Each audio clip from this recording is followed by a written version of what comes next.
Hello, guys. So I hope you guys are all well and safe and having a great week so far. Tonight, Middlesex University Product Design Engineering and Design Engineering are really excited to host our 13th talk in the annual guest lecture series. These run weekly throughout the academic year on Thursday evenings. They bring together a vibrant mix of speakers from across the full spectrum of design and engineering. So a mix of leading practitioners, opinion leaders, radical thinkers, and emerging talents to inspire and support professional development for yourselves. Tonight, we're really excited to host Bradley Harper. He's a senior recruitment consultant at RHL Recruitment. He's an industrial design recruiter. He's worked with some of the biggest brands and agencies globally. So I'm an example. He's recruited for SharkNinja, Arrival, Samsung, PDD, GHD, Joseph, amongst many others as well. And Bradley's also the co-founder of Design Truth, the industry voice running a really successful podcast series, Design Truth, currently ranked the 4th best design podcast in Guatemala. And a few thousand people have listened and tuned into this, and he had an odd stint in the Austrian charts as well. You can listen to these on Apple, Spotify, and YouTube. And details of the talk and Bradley were sent to your emails ahead of this talk, including links to Bradley's social media, LinkedIn, and website as well. So definitely feel free to have a browse, tune into the podcast, connect on the Discord channel, and explore the blog posts as well. And without any further ado, Bradley Harper with a talk titled The Portfolio Chat. So it's all yours, Bradley. Cheers for that. It sounds like you've that was well rehearsed. So hi everyone. I appreciate I can't see you, and these things are a little bit more awkward, aren't they? Not in the same room. But yeah, just to echo what Ahmed said, I do hope everyone's all right. I'm told that quite a lot of you have just come off the back of another lecture, so some pretty serious commitment to come and chat to me on a Thursday night, but yeah, do genuinely appreciate it. I'm not sure how some of your other talks have gone, but this one might be subtly different in the sense that I'd really appreciate it if we could try and keep this as interactive as possible. I kind of treat this talk that I've been doing, and this isn't the first talk that I've done. I'm doing this kind of very weird and wonderful roadshow of kind of universities across the country at the minute. And I almost try and treat this as like kind of facilitating a conversation amongst yourselves, because this thing we're going to talk about here, the portfolio, is something that's going to, unfortunately, it's going to follow you as your career develops. This isn't going to go away, and it's something you're seriously going to need to pay an awful lot of attention to if you haven't done already. I may as well introduce myself a little bit more, although Ahmed did do a pretty sterling job, so thanks for that. So I'm not a designer. I've never confessed to be a designer. As I've already pointed out, I did this on Canva, so very much not a designer. And but hopefully over the last 7 years of doing industrial design recruitment, I think I might know a little bit about what employers look for.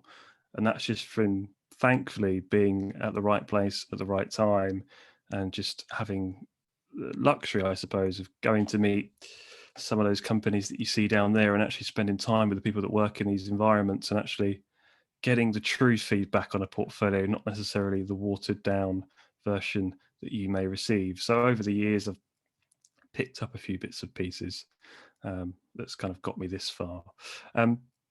So yes, as Ahmed pointed out, I do a podcast. Kind of this is Design Truth is very much my kind of 5 to 11:30, 12 o'clock in the morning, and RHL is my 9 to 5. And we effectively just chat about life in design. I think is the best kind of set of images I can provide to you of what Design Truth is all about. It's about community. It's about getting together. It's about actually in an era of kind of misconceptions and key shot renders. We actually tell it how it is. We actually tell the truth. That's the whole point. And over the next 40 minutes, 45 minutes, as we go through this kind of set of slides, there will be some unfortunate truths that come along the way. But please don't take it personally. It's just hopefully something you can kind of take and learn, because trust me, over the years, I've seen some pretty horrid portfolios, and we're going to try and avoid that happening for you guys. So that's why I've started to rope myself in and say, stop doing all the cardinal sins that everyone's been doing for the last 20 years. And anyone that follows me on Instagram will know that I don't necessarily like design for Instagram. So you're going to hear why over the next 40 minutes. And please do ask any questions along the way. I generally don't mind if you unmute your mic and have a chat. It really doesn't, I'm not too precious about that kind of thing. And I look forward to hearing your views along the way, so then I can steal them for my next talk next week. So let's crack on. Before we start, as I say, I want to try to keep this as interactive as possible. So one question I've asked everyone from every university so far is I'd love to know what your thoughts are on the job market at the minute. Because ultimately, whilst you're doing this degree, and some of you may be year one, and some of you will be year two, and some of you will be year four or masters or whatever, ultimately, you want to get a job at the end of it, right? University is not there forever. You have to venture out to the real world. So how do we feel about the job market in one word? Are you excited? Are you apprehensive? Are you a little bit annoyed, frustrated about the circumstances that we're living in right now? You can put it in the chat, or you can unmute yourself. I really don't mind. But if you could just kind of sum it up into one word, and don't worry, it all kind of makes sense at the end. But it'd be great just to get a feel for the room, really, if you're kind of bricking it, or you're actually pretty pumped to get started into the world of work. Navpreet saying competitive. Talk Vidas is saying opportunistic. Aurel Marianne is saying frustrated. Ralph Paulin saying nervous. Drew is saying eccentric. Harry saying excited. Imran saying anxious. Morgan saying limited. Vlad says nervous as well. It's amazing, Jade as well, isn't it? nervous. Nervous is a common opinion. one. Yeah. Brady's foreboding. Howard saturated. Pfizer saying limited. Yago Gonzalez said meh. And Tom Millward, unpredictable. Saha, confusing. Cool. I suppose we could hook that round to some questions at the end if you've got any specifics of why you may be feeling that way. But I do genuinely appreciate that kind of level of interaction. I hope we can kind of keep that going throughout.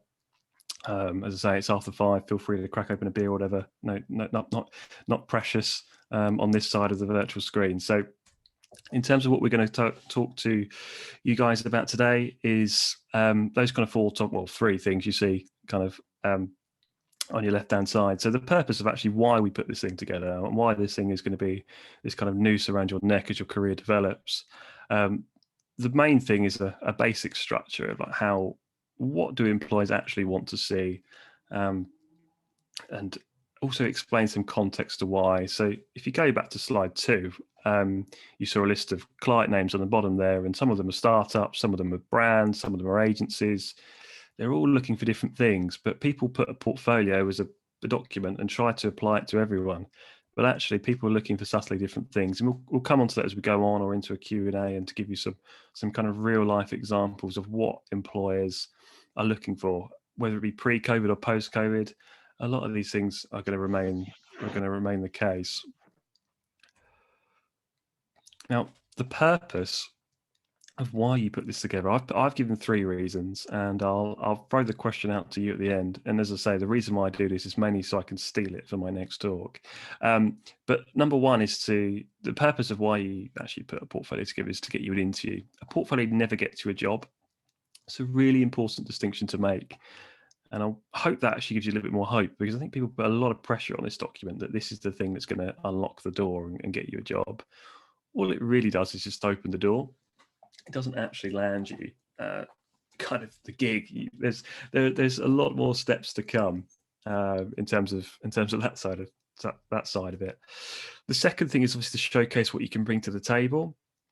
I can't tell you how many times people call me over the years and say that they've seen a job and they think they're right for it.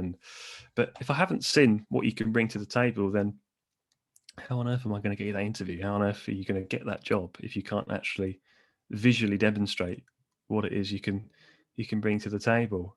My job as a recruiter is to weirdly turn the subjectivity of design into the objective. That's what my job actually is. It's to effectively kind of tap into the mind of the design director or chief design officer, whatever these people want to call themselves these days, and ultimately kind of take that view of what they're looking for and kind of go, here you go, this is it. So different employers are looking for different things. So to showcase your different skills, that's kind of number 2. And to number 3 is actually to provide insight into you as a person. And it's something I'm going to reiterate quite a bit over the next half hour.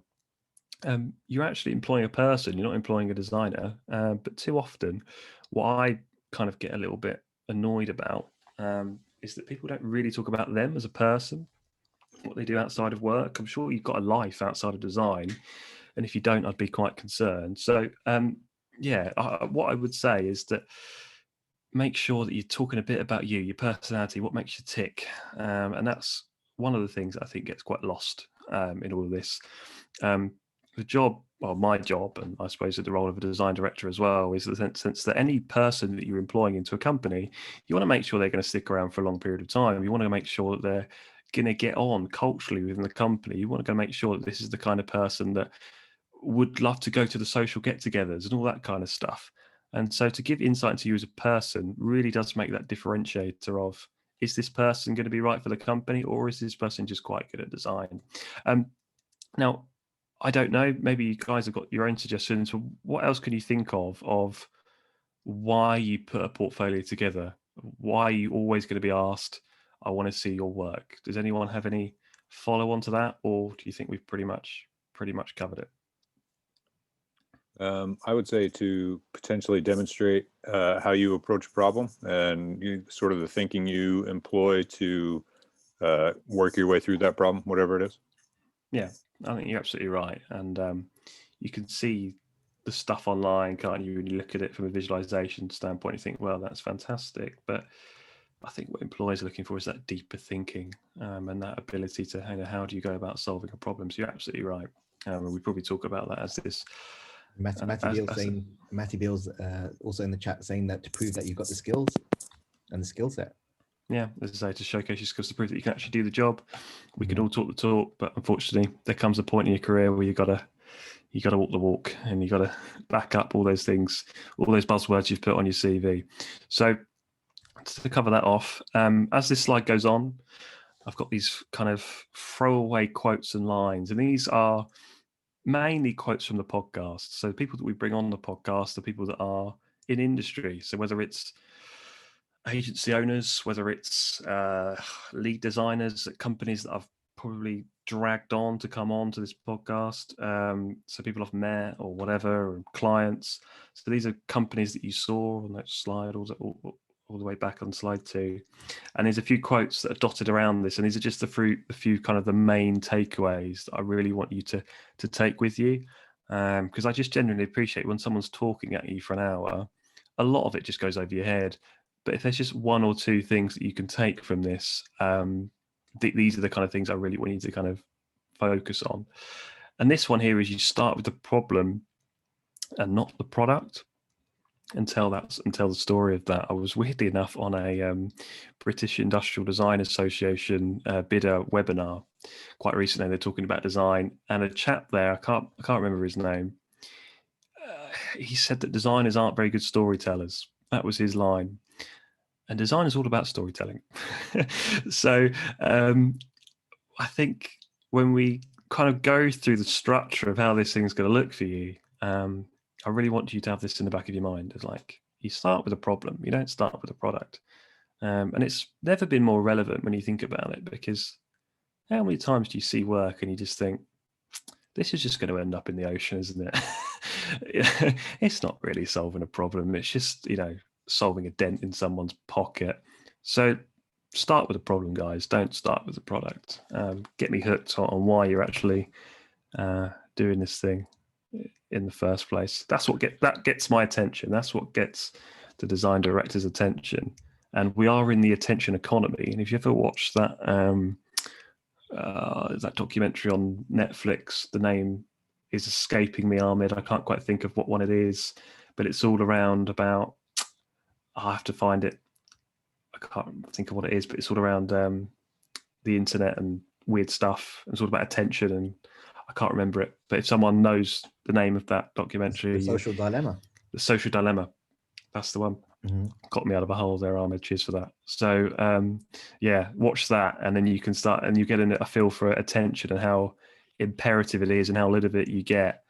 I've been in. I remember going to meet Anthony Joseph once, and gave him these list of portfolios, and Yeah, you didn't get a lot of time in terms of the reviewing of a folio is quite savage. So yeah, you need that attention. You've got to grab it quite quickly, and that's a great way of being able to do that.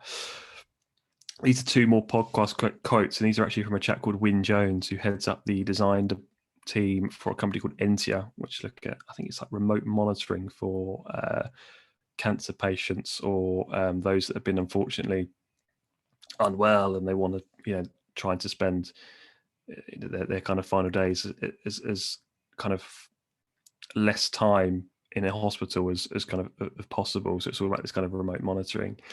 And these are two things that really kind of irated him when we spoke about portfolios. That was actually like a portfolio dedicated episode. We do talk about other things. And one of which was treat your portfolio like a proper design output. So I can give you a perfect example today of where someone sent me their portfolio for a job I was talking to them about, and they sent it through to me on like a WeTransfer link, and it was like 40, 50 megabyte or something like that. And if you're kind of in the world of work and you're presenting to a client, to a stakeholder, or whatever, you need to be able to get your file sizes right, so you're not kind of firing over massive Dropbox links all day long and things like that. It's like a life skill. And that, again, is just like treat your portfolio like a proper design output. Treat it like you would do if you was working for a company and you was pitching for work or something like that. And it's one of those key things that people just don't think of, to treat it like a proper piece of work. This is probably one of the most important PDFs you're ever going to package together, and it gets even more important every time you do it. So treat it like a proper piece of work. Put your life and soul into this thing. And yes, crappy graphics are the worst. There's nothing subjective about crappy graphics.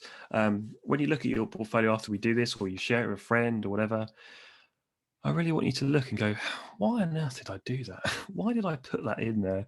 That is awful. Because sometimes you've got to actually kind of be a little bit savage with your own feedback and just go, why would someone employ me based on that?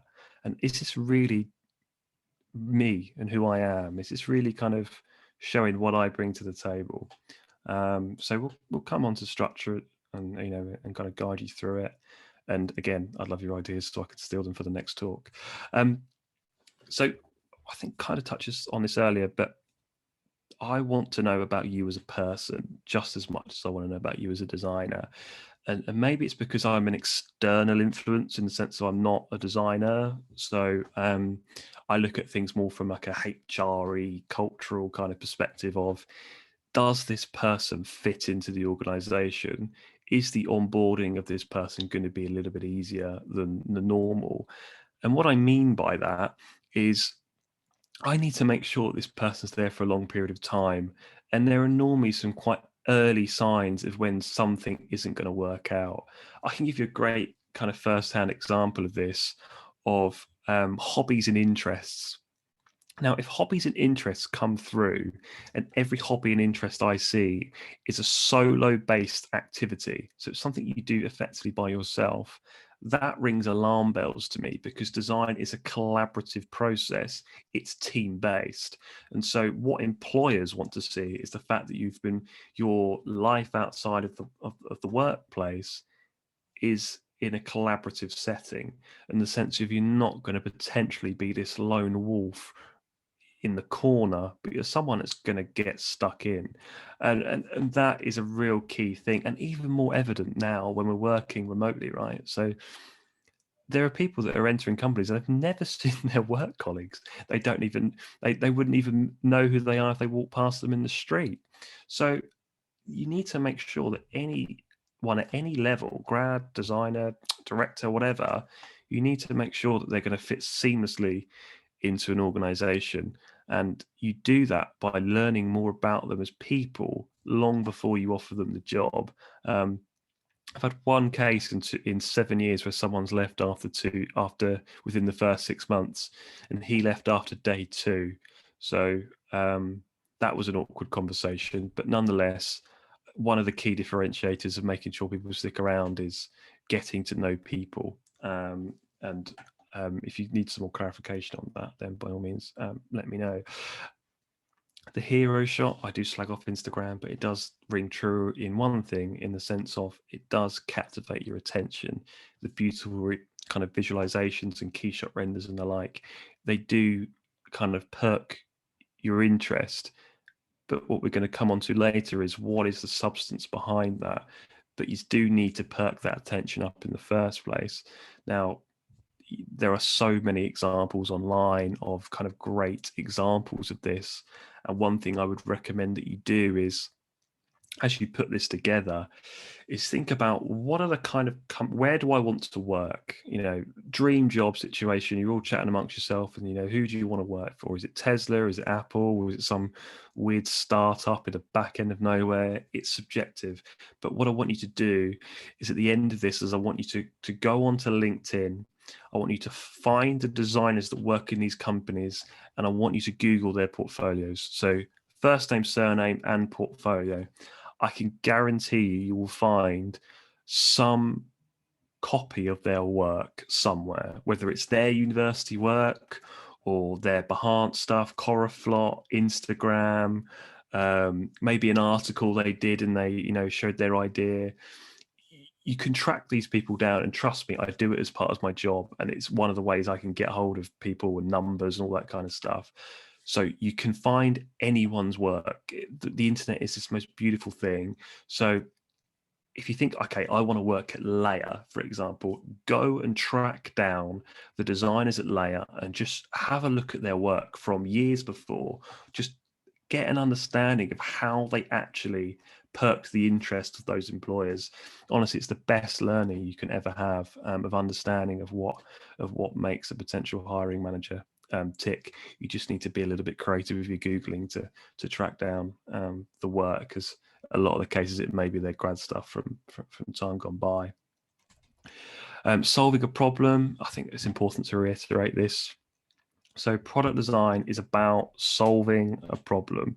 Now, product design is probably just as much a digital term now as a physical one. And I appreciate there's some people on this call that are from, you know, different, slightly subtle degrees in terms of robotics or whatever. And you may be looking at this and thinking, this probably doesn't make much sense to me, but I still think the industry is about solving a problem. Now, actually, one of the reasons why I think it's really important to make that distinction is because if you think about modern day design, I mean, to my left here, I have a Dyson Hot and Cool.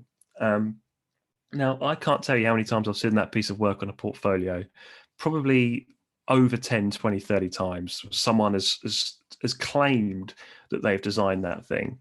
Now, trust me, not one single individual has designed that product. So it isn't so much how did I solve that, it's how did we solve that problem. So be honest about your involvement in solving that problem. Stop trying to claim that you did everything, because trust me, you might be able to blag me as the recruiter, but you can't blag it through the design director. They honestly, they know when you're lying. So process. A podcast episode we did literally last week, we don't just talk to kind of senior designers, we actually talk to grads. I think it's important to get every single perspective in the design industry and talk to as many different people as you can. It's the best way to form an opinion on something is by talking to people on both sides of the coin. And one of the interesting things is there was a particular grad that was on there, a chap called Charlie, and he's very prominent on these big kind of social media platforms. And one of the things he said was, I wish I showed more process. I wish I kept more process pages on my portfolio. Now, you're in the place now where you're kind of putting all this stuff together. So I really want to make that kind of distinction to you, is to keep the process bits. Now, the reason why we do that is because someone might hate your actual design. They actually might not like it. Design, again, is quite subjective, but they really will appreciate how you got there.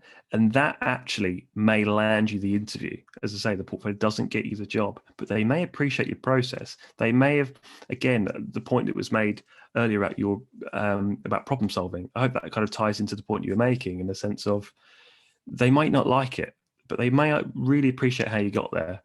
So in terms of process, just before I hit the page that takes us over to the actual structure of this portfolio, what do you think I mean by process? What do you think is important to show from a portfolio? What is it that you think that people are going to be employers are going to be interested in seeing?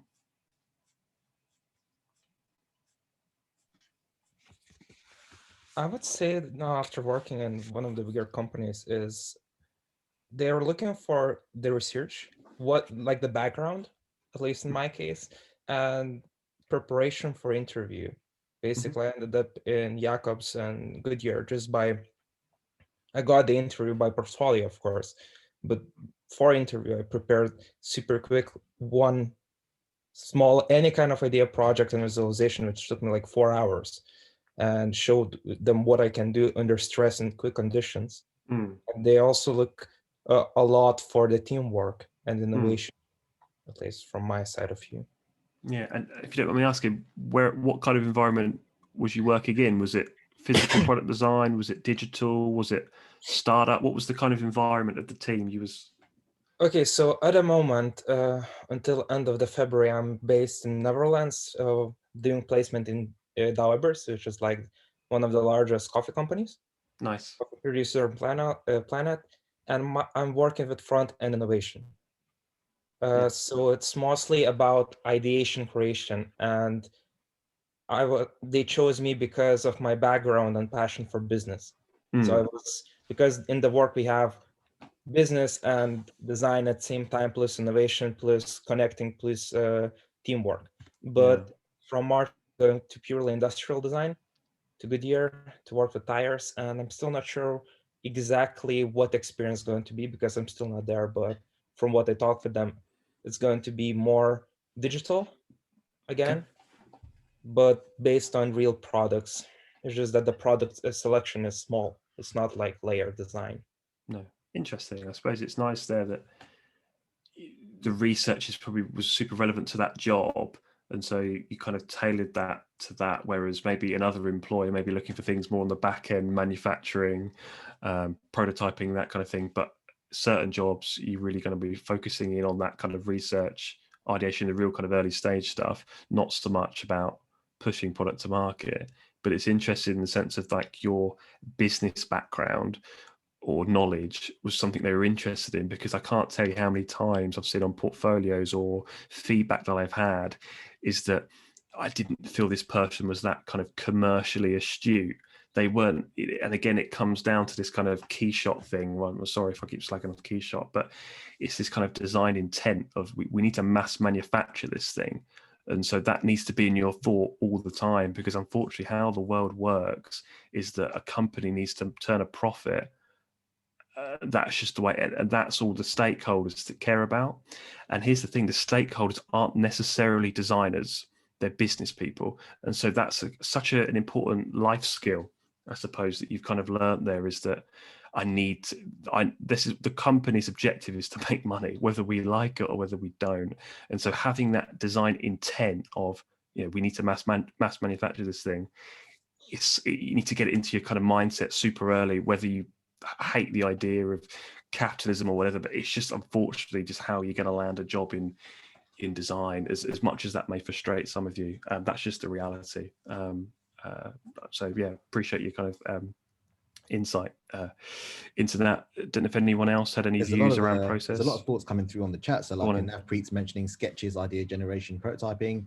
Ralph's talking about research, development, conversations, the innovations and direction.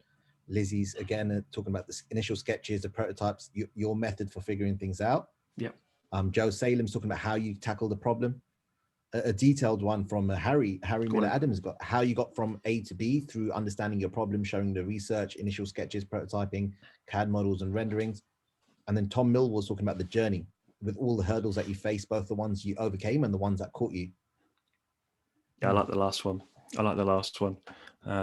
Yeah, I'll steal that one. Thank you.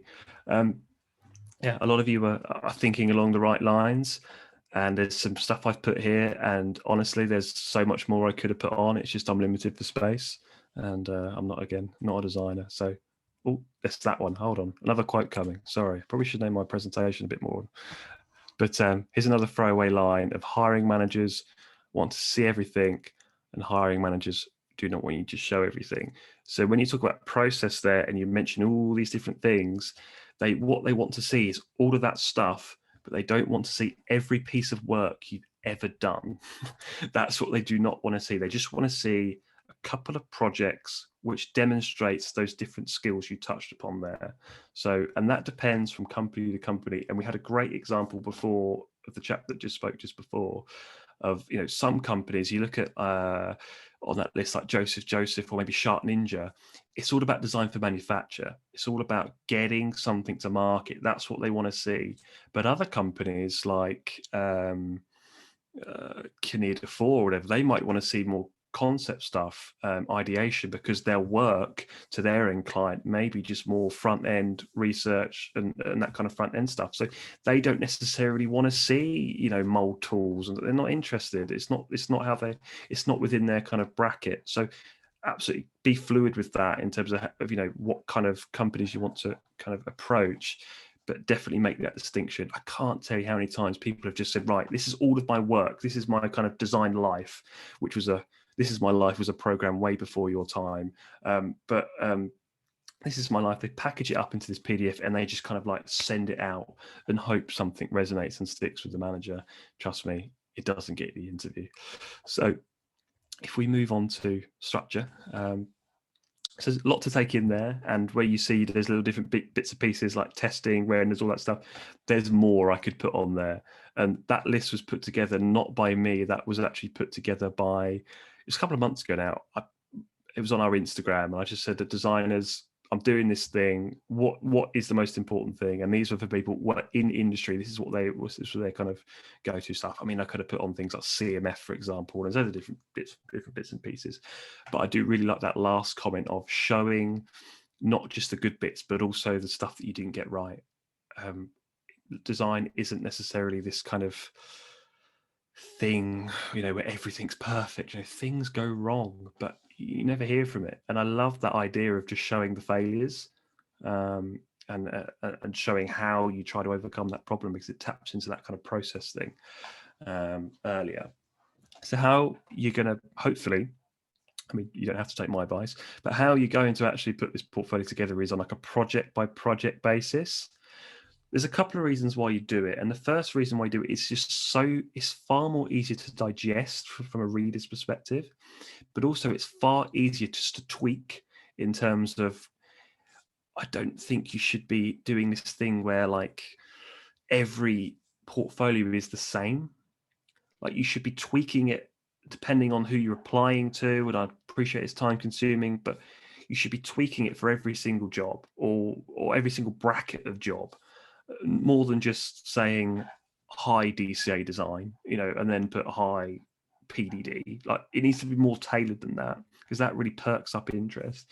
So having this kind of like project by project method from a folio standpoint just means it's so much more digestible for you in terms of like, okay, I'll just take that out, or I'll just move that here, rather than you having to like faff around, you know, for every single job under the sun.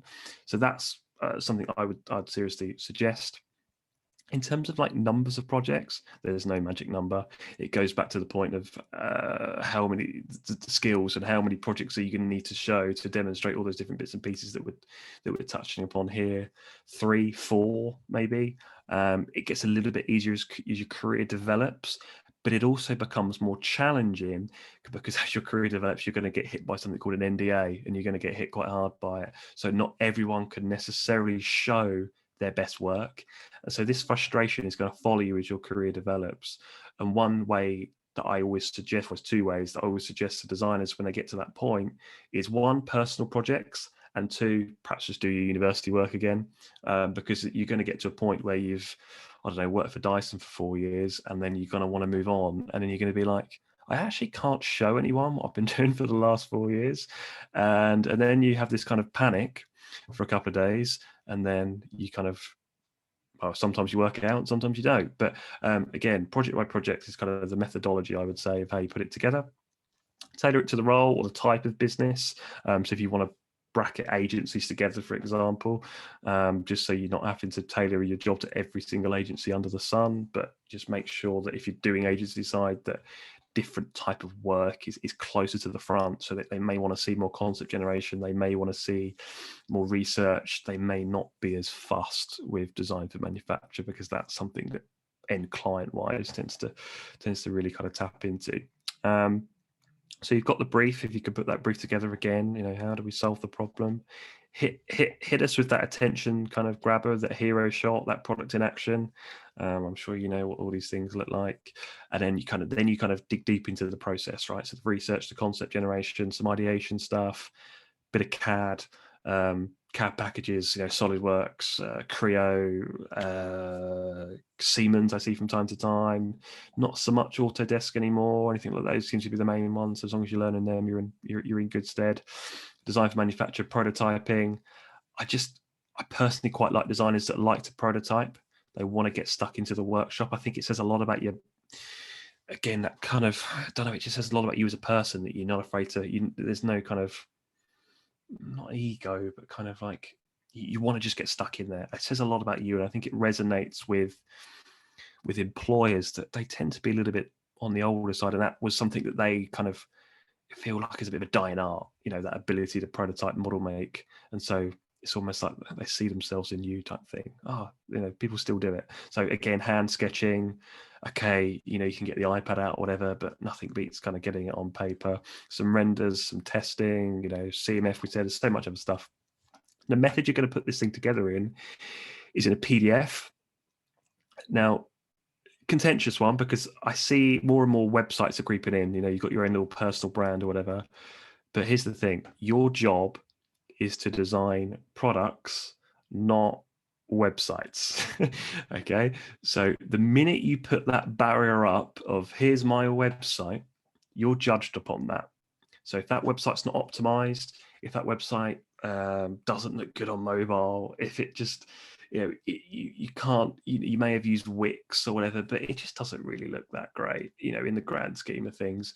So avoid it, because you're just putting up a barrier. You're being judged upon something that isn't actually your job, and you don't need to necessarily do it. I think it's best to have both in kind of like, from an application standpoint, I'd use PDF, but I'd have like a website running in the background and maybe parallel it, with your social medias and stuff. But don't necessarily apply through the website, unless you perhaps want to password protect some stuff. But make sure you've got that kind of PDF. 5 megabyte. There's a great Sam Does Design tutorial. I think Sam has got some sort of connection to Middlesex. He's talked in the past, so a name or voice you may have heard. He's got a great tutorial on how you reduce portfolio sizes from these massive, colossal things that get sent through to me on Dropbox to something that's actually not going to make my laptop die. So if you could, in future, keep them at 5 megabyte, my laptop would greatly appreciate that. And I'm sure many other laptops around the world would say the same thing. One thing I would note is, again, I suppose it comes down to this kind of empathy piece, and empathy is one of those things where designers should be pretty good at it, or it should be kind of ingrained into them. The way that some people actually read a portfolio, like I know managers, for example, that read portfolios when they're in bed. And so they don't necessarily want it on a website. Their Wi-Fi might be a bit crap. There's all these little things where you're putting barriers by sending the website, where if you think about it just a little bit deeper, PDF, 5 megabyte, go back to 2007 for a little bit, it's fine. It's not broken, so don't fix it. I can't remember what the saying is, but hopefully that rings true. But I don't know if there's anyone that's got any other additions, do you think, on top of that? Or do you think that covers off how you defined process? Or is there any other things you thought, do I put it in, do I not?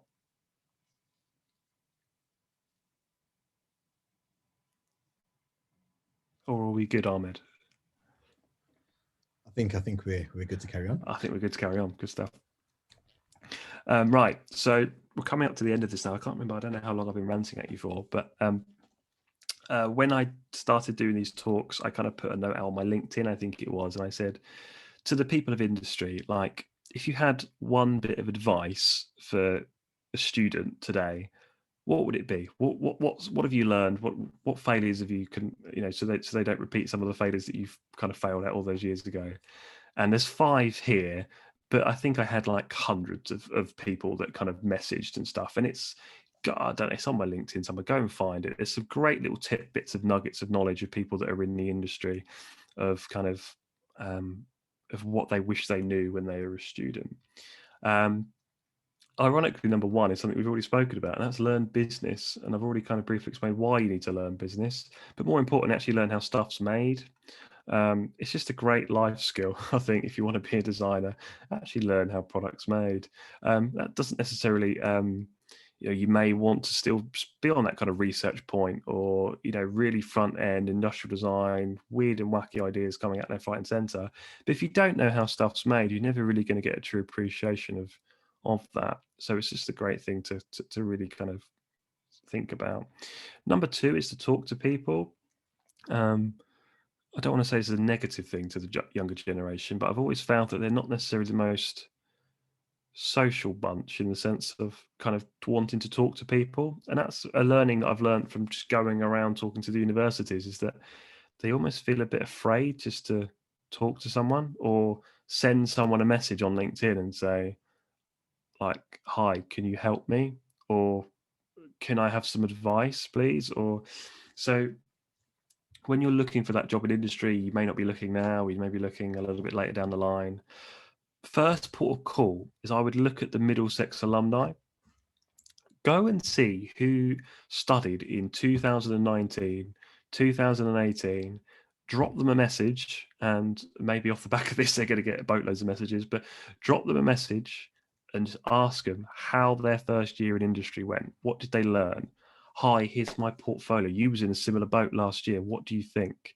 Because that rich understanding from those people is going to be far better than what I can tell you, because they've literally been in your shoes.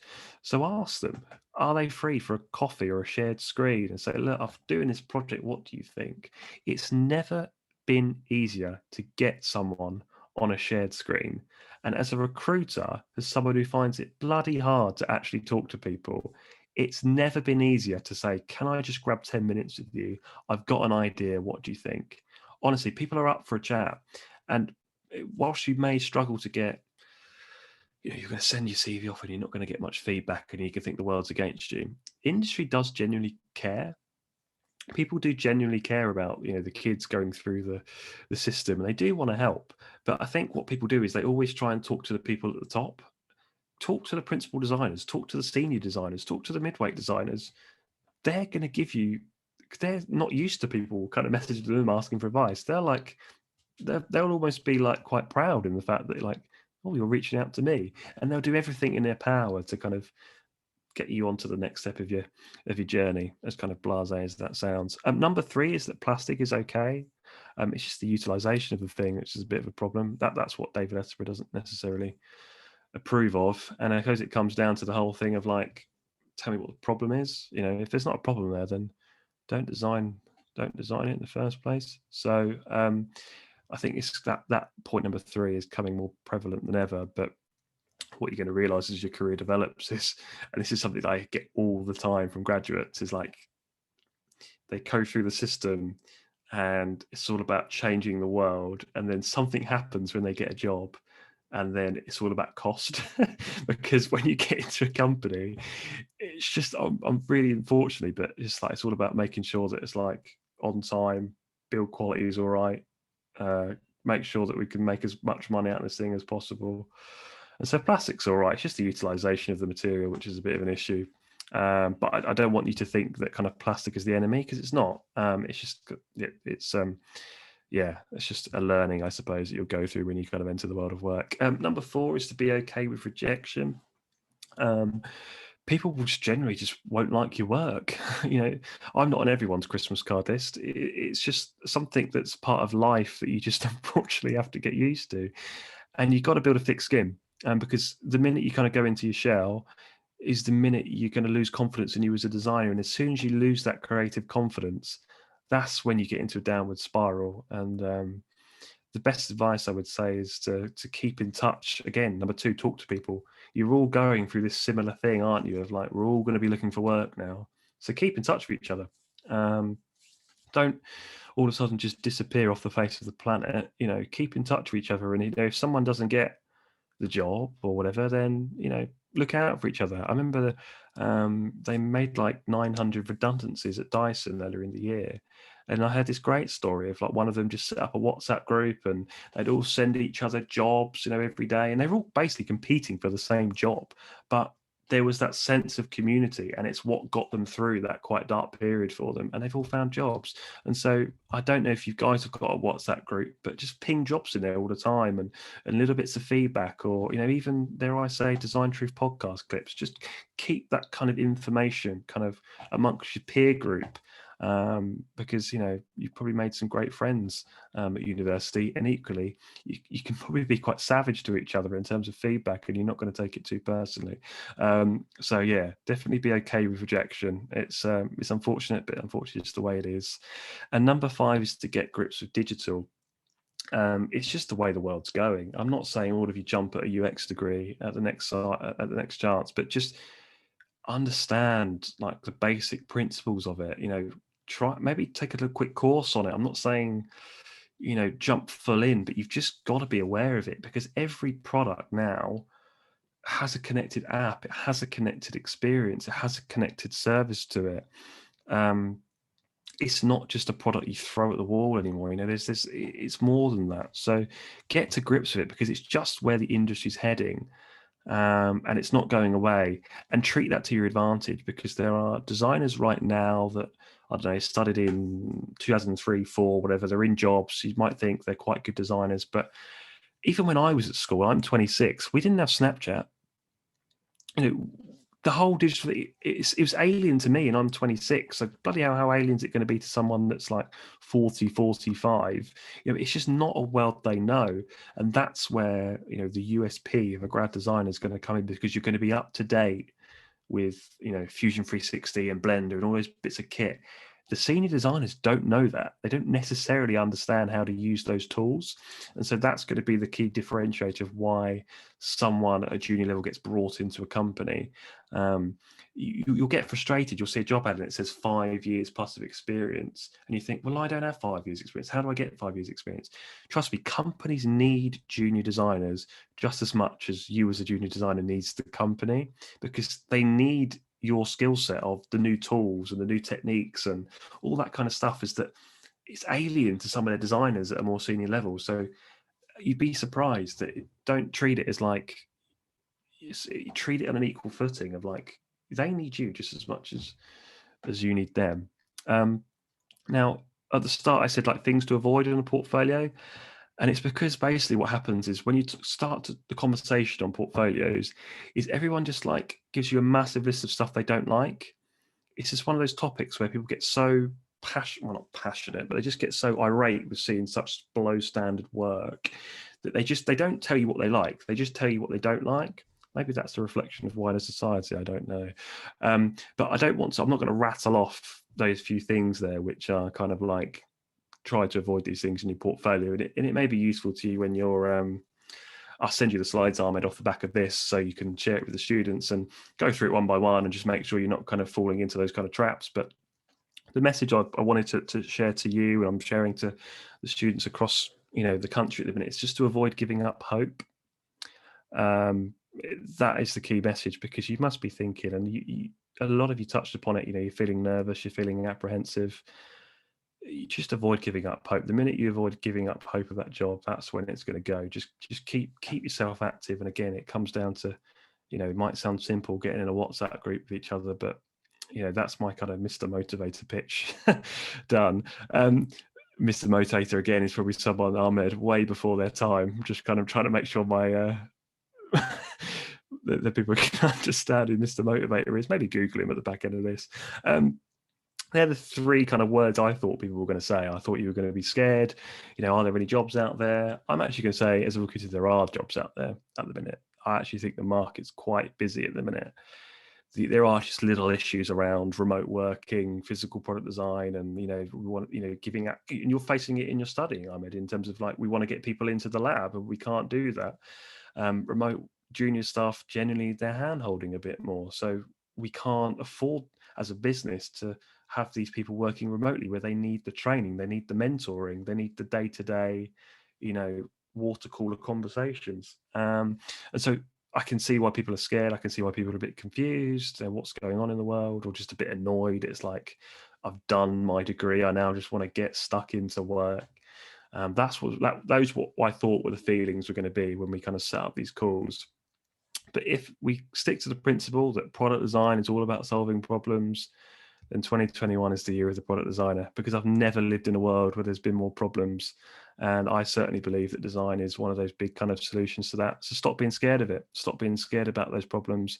Be inspired. You're never going to have this much freedom again in your kind of lives to club together, start a Kickstarter, do something horrendously wrong, and you're not necessarily going to get kicked out of your house off the back of it. You're in this great period in your life where you can fail and it's not going to massively hurt you. Whereas when you're in your 30s and you think, right, I'm going to start a business, there's so many other things you've got to think about. A partner, maybe kids, a mortgage. You've got none of that. So just fail and then learn from that process. So that was me. I don't know how long I've been speaking to you for, but hopefully you've learned a thing or three off the back of that. Feel free to listen to Design Truth. I think I'm even repping some Design Truth merch at the minute. We hope that it's kind of an honest conversation. Design over the last 7 years, there's some lovely people in it, but there's an awful lot of ego, and there's an awful lot of people that say they're the most amazing thing ever. But what we wanted to do was actually tell you what it's actually like. And yeah, so hopefully people that have listened to it will kind of feel that emotion, that we're not just kissing someone's ass for an hour, we're actually kind of telling it how it is. And as I say, in an era of miscommunication or whatever, there's never been more an important time just to tell the truth. And yeah, thank you for your time. And if you've got any questions, specific or broad, I'll happily do my bit to see if I can either answer them or even point you in the right path. I don't know. Oh, amazing. Thanks, Bradley. That was a really interesting, really informative lecture on portfolios. Cool. Like really great insights and advice embedded and intertwined throughout that as well. And guys, feel free to gather your thoughts, your questions, your comments in the chat. As usual, there's also an option to go live and interact with your questions and sentiments as well. There are quite a few that I've recorded along the way, so I'll just go through some of those. So Kushwant here, he asked, how good do you have to be at drawing, and how good do you have to be at demonstrating your drawing skills in the portfolio? Good question.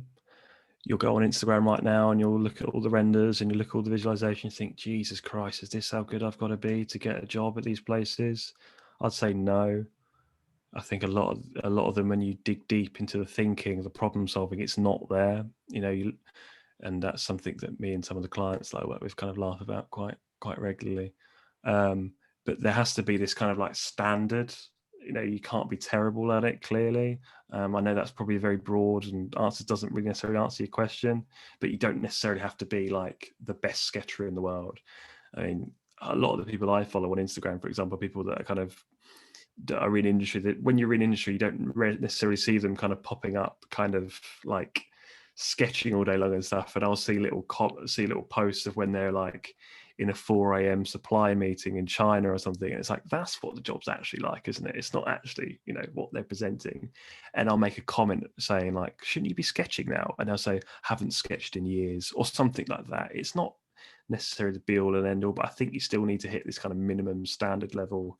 But I appreciate it. I don't know if that does actually answer your question, but don't be put off by what you see online, because it isn't necessarily a reality. I hope that helps. Amazing. And Jerus is asking, like, when you get to the interview, what are the most important questions that you need to ask the employer? Oh God, good question.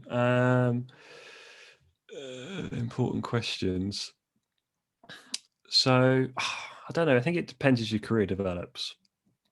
I would probably, at a junior level, I'd want to know about the training and development.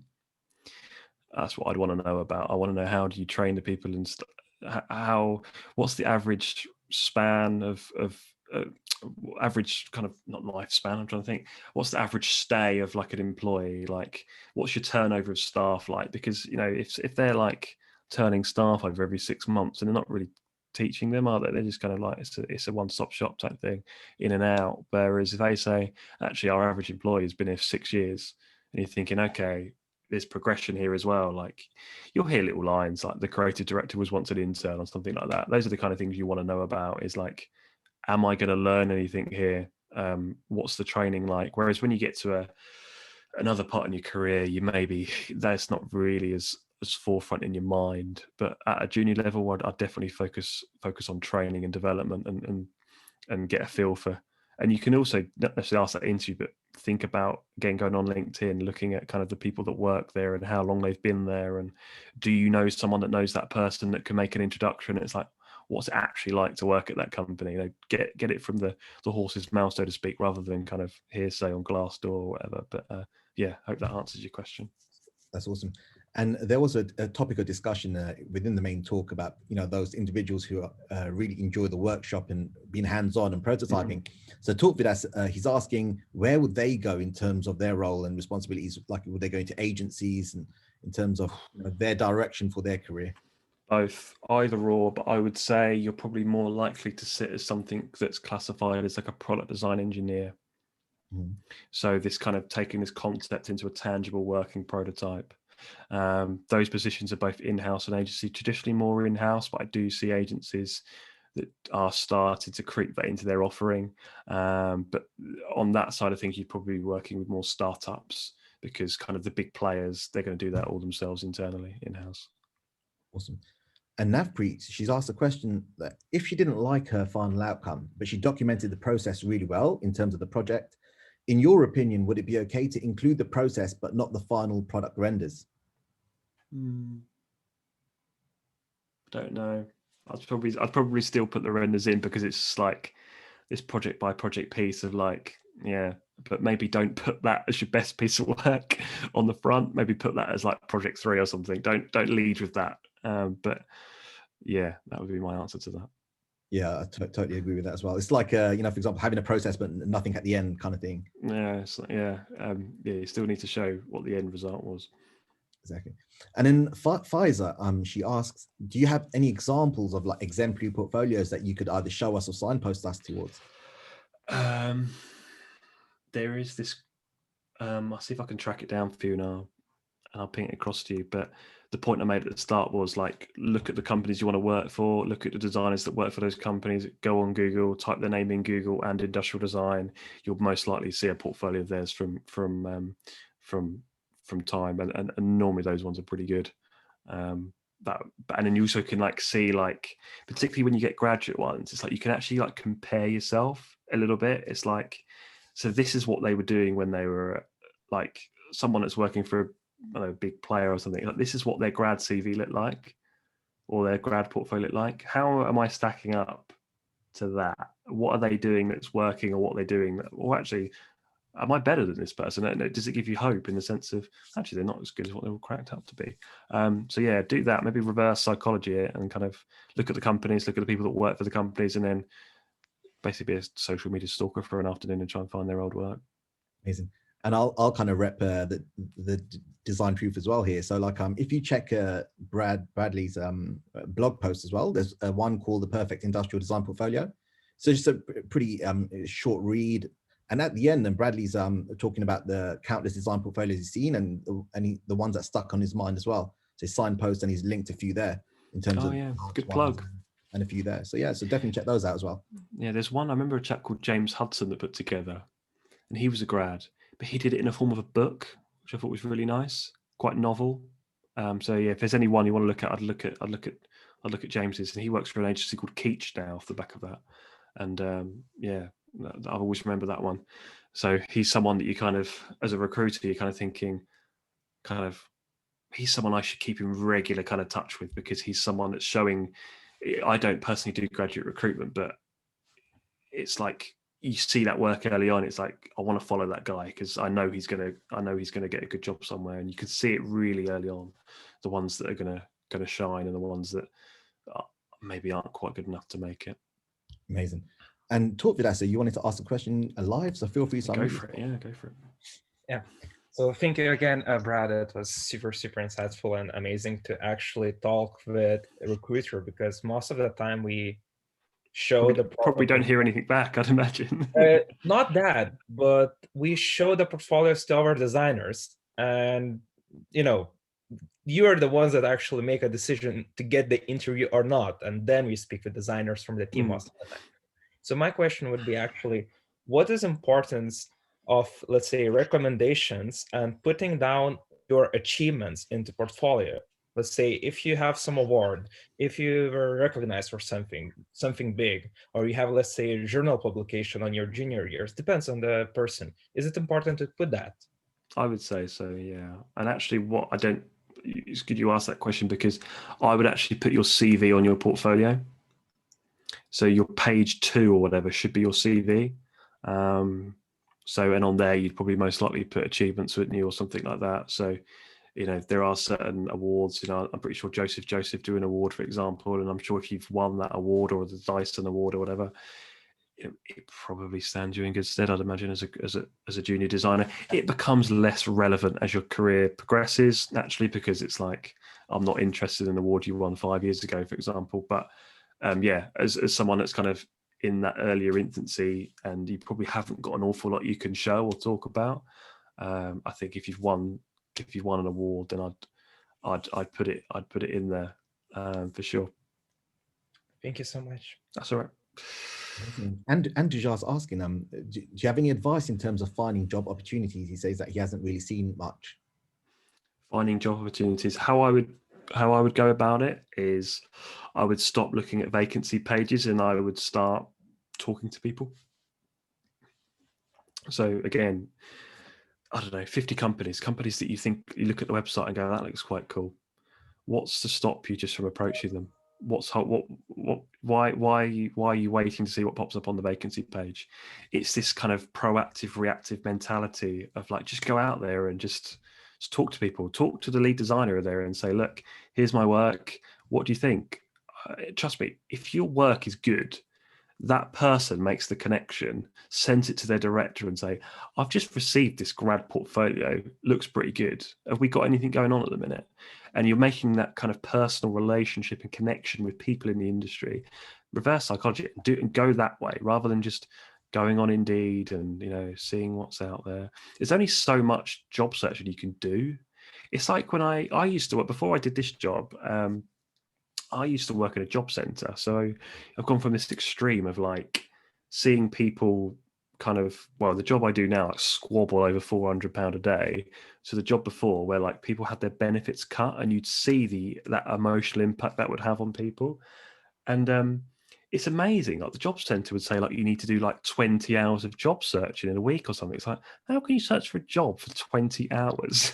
It's like, you can't physically do that before your mind just explodes because of the rejection and stuff.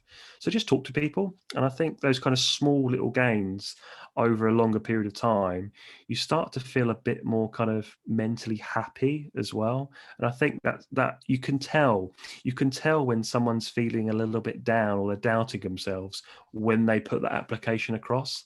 You can just kind of feel it, when you speak to them and you see it in the words, maybe they're kind of things like, I'm sorry that I'm sending you a CV. It's almost like, you shouldn't be apologizing for sending something to me. It's like this kind of where you're kind of positioning yourself down here for some of the language that you're using. It's like, don't apologize to me for sending your work. Like, you've got nothing to apologize about. And it's the same with companies as well. Don't apologize for saying, I'm sorry that, or whatever. Just look, here's my work. I'd love to get your opinion on this. Is there any way I could just spend 5 minutes on a Zoom call with you next week? Some people will say yes, honestly. And that insight you'll get from that 5-minute conversation is far better than what you got in the last hour from me anyway. Thanks, Brad. And Brady, you wanted to go live. Feel free to unmute yourself. Thanks, Brad. Got to say, your first name, last name combination, it's looking real good, nice. It's looking good, yeah. But you would mention doing some personal products or personal projects to fill in your portfolio if you felt like you needed to fill it in, or if that's just something you're doing. Are there things that you would avoid doing, or particular kinds of personal projects The one I don't like, Brady. The one I don't like is Spotify UI. All right. Do not try to redesign the UI of Spotify. They're doing a pretty good job as it is. It's like there are certain things that like I actually know that there are certain when new designers used to be on, there used to be a drinking game that used to happen where they used to like guess the final year products, and if they used to see the same things pop up, it's almost like they'd laugh at a little bit. It's like there always used to be one for like a folding helmet. I can't tell you how many folding helmets I've seen in the portfolio. Honestly, it's like there are so many more problems out there. Like the folding helmet's been done, guys. But one bit of advice I would say is like for the personal projects, try and like correlate it with the kind of work you're trying to apply to. And that also applies to your final year project as well. So Entia that we spoke about earlier, Honor was the junior designer we had on, and she got a job there. Her final year product was all about remote monitoring. And so it was this perfect kind of unison fit of like transitioning into industry. So like if you're thinking like, oh, I'd quite like to work for those kind of companies, make sure your final year product is in sync with that kind of aspiration. Because it just stands you in better stead, I think, of kind of impressing them. Anyway, does that answer your question?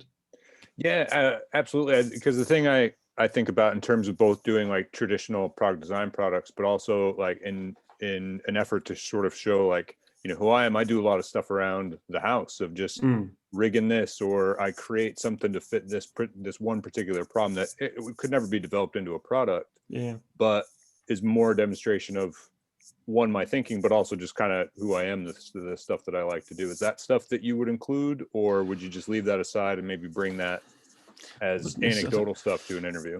Anecdotal, I think. I spoke to a graduate designer yesterday because I don't speak to them often, but I spent 10 minutes with this chap on the phone. He was a little bit annoyed with his degree. He didn't go to Middlesex, so don't worry. And he was, and he said something like, I don't have access to blue foam at the minute, and I'm having to make this thing out of a cardboard box or a cereal box. And I was like, that's perfect. That is what you need to be doing. Like, because that is what resonates with the people who are design directors. Because that's what they did when they were younger. Right. They make things out of spare parts because that's the way their brain works. And so, yeah, I'm all for things like that, doing things around the house, or you've made something, as long as it's that kind of like, it's that proof of principle, isn't it? It's like this thing works. Yeah. Right. That yeah. So definitely show it. It might not look the most pretty thing to put on a portfolio, but I think anecdotal, and even if it's just a line or two in the CV, just to kind of get out that personality of like, I'm not just a designer, I'm also like rigging things, and things like that. I think that kind of, it says a bit about more of you as a character, and that's what separates you from the other person that's just said, here's my work, what do you think? Right. Awesome. Appreciate it. Amazing. And Vanessa, she's talking about the quantity, right? So in terms of what amount of projects is not acceptable to have in a portfolio? Controversial, but it depends how good the work is. So if the work's really good, you can just crack on all day, as far as I'm concerned. But 3 or 4 projects, I'd say 3 or 4 should be enough. I would also say that you want to keep some stuff up your sleeve as well. So showing all your cards, like, here's my work. You want to keep something in the back pocket for the interview. It's like, oh, I did work on this. And it's like, oh, I didn't know you did that. And it's like, okay, there's more to this person than what I can see. So yeah, kind of tease them with a few bits, but then make sure, obviously show your best stuff, but make sure you've still got some stuff up your sleeve. But it just gets so much easier as your career develops, right? Because you've just got more stuff you can fall back on. But that's where you find personal projects. I don't know, you might find around the house. Instagram, there are these kind of design challenges that are popping up that are just this kind of form of inspiration for you. And then you kind of, I don't know, I mean, we spoke to one startup company on the podcast of a guy that basically his grandma couldn't make the bed anymore because she was getting a little bit old, and he basically came up with this novel product of like when you're making the bed, that the zips down the middle rather than the end. He now it's like a fully funded startup. From the back of it, it's all started from a problem around the house, and it's got X million in funding, and that's because he solved an everyday problem. So there's problems all around you. You just got to kind of go in with an open mind, and it could start off with just a novel conversation you've had with someone, and all of a sudden that sparks that kind of personal project. So yeah, there's ideas all around the place. Amazing.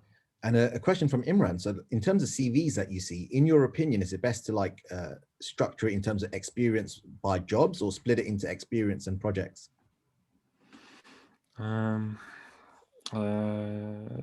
Jobs, I guess, I suppose. Yeah, CVs aren't the most complicated things in the world. Just kind of a little bit about who you are as a person. The work does more of the talking than the CV anyway. So just have all the basic information that's there, all the CAD packages you use and stuff. Just make sure the spelling's right, the grammar's right. It shows a little bit of personality, but it's the work that does the talking more than the CV. Unless you're going down more of an engineering route, for example, whereas engineers don't put portfolios together, and when they do, they look pretty horrible. So just that from a CV standpoint, they may lean a bit more onto that. But if you're applying for a design gig, then it's the work that's the talking point. Amazing. And then in Joseph Salem's asking, in terms of your experience, like what's the average salary for a junior designer or a junior design engineer, and how much can it go up to? Yeah, so if you go on, shameless plug, if you go on designtruth.co.uk, you'll see a free PDF salary guide. You just download it. I don't ask your email or anything like that, all these kind of weird marketing ploys that these companies do, and they spam you with a newsletter afterwards. Just go and download it, and it's got all the information there for you from salaries across your career. It's a little bit location specific. It gives you some context to why salaries are higher in certain regions and what you've got to do to get there. So yeah, go on the website, download the guide. It's been downloaded thousands of times, and in a couple of years' time, when you've got a job and you're in your next salary review, make sure that you say that I read the Design Truth salary review and it says I should be earning X amount, and you go armed with the information, and it will make sure you're getting paid what you should be getting paid as a designer. So it's all there for you. That's the designtruth.co.uk/salary guide. Yeah, feel Good free stuff. to download that PDF. Shameless. Thanks, Ahmed. And then Tom Millward, he's asking, if a company rejected me before because of the state of the portfolio, like it was a large file size, etc., will they be more likely to consider me in the future if I vamp it up? I wouldn't. It's a difficult one, isn't it? Because you want to seem keen, but you don't want to seem desperate. Again, I'd go down that kind of advice route of like, hey, I sent you this thing 6 months ago and didn't go anywhere, and that's cool, but I've got this new portfolio. What do you think? But maybe go to a different contact within the company, or just again, asking for this advice tends to get better response than saying, hi, I'm looking to work for your company. Maybe that might, as an approach, it may yield a little bit more better success. But you're absolutely right. You don't want to be like sending your portfolio every week to the same people, because they'll eventually be like, Tom, stop. And that's the last thing you want to do. Amazing. And then the last couple of questions, one from Kushwan, is saying, would you recommend taking 3D products and prototypes to an interview? Yes. 100%. 100%. You design a physical product, have a physical product with you, whether it's, on a shared screen or whatever, come armed with something, because the ones that do are normally the ones that get the job. Awesome. And then the final question, and this relates to the design engineers, in terms of an alternative to portfolios, like how can they kind of showcase their skill set, and what's the best way of sharing videos if they had videos? Videos. I don't see many videos, but could be quite novel, so could work. Engineers, they do put portfolios together. They're just not the most visually pretty things in the world, but it was a little joke I made there, to be honest with you. No one's expecting it to look like an industrial design portfolio. It may just have some FEA stuff or some CAD stuff that you've done, but don't worry, it doesn't need to look as great. And not all companies really ask for portfolios from engineers, to be honest with you. So I wouldn't wouldn't kind of stress about that much if you're an engineer. Quite a lot of companies don't really ask for portfolios from engineers. If we're talking like mechanical engineering, electronic software, product design engineering, yeah, you'll get asked for a portfolio for that. But if it's like down that electronics route or whatever, you shouldn't get asked for a portfolio. You may do, but it'll isolated instance. It's not the norm. Amazing. So Bradley, thanks again. Thanks again for the talk and taking out the time to join us this evening, even those bonus minutes at the end as well with the Q&A. It was a superb lecture. And guys, in the coming weeks, this will be available as a recording as well. So Bradley, please do stay in touch, and hopefully in the nearest future, post-COVID, we would love to host you on campus as well. And for all students, staff, alumni, participants, thanks for the interaction. You guys were brilliant, and we really look forward to seeing you guys again next week. So keep an eye out on your emails for the details of the next speaker and links to the next talk as well. Until next time, stay well, stay safe, and thank you guys. Yeah, look after yourself, everyone. See you later. Cheers. Thanks, Ahmed. Thanks, Brad. Yeah, see you, Ahmed.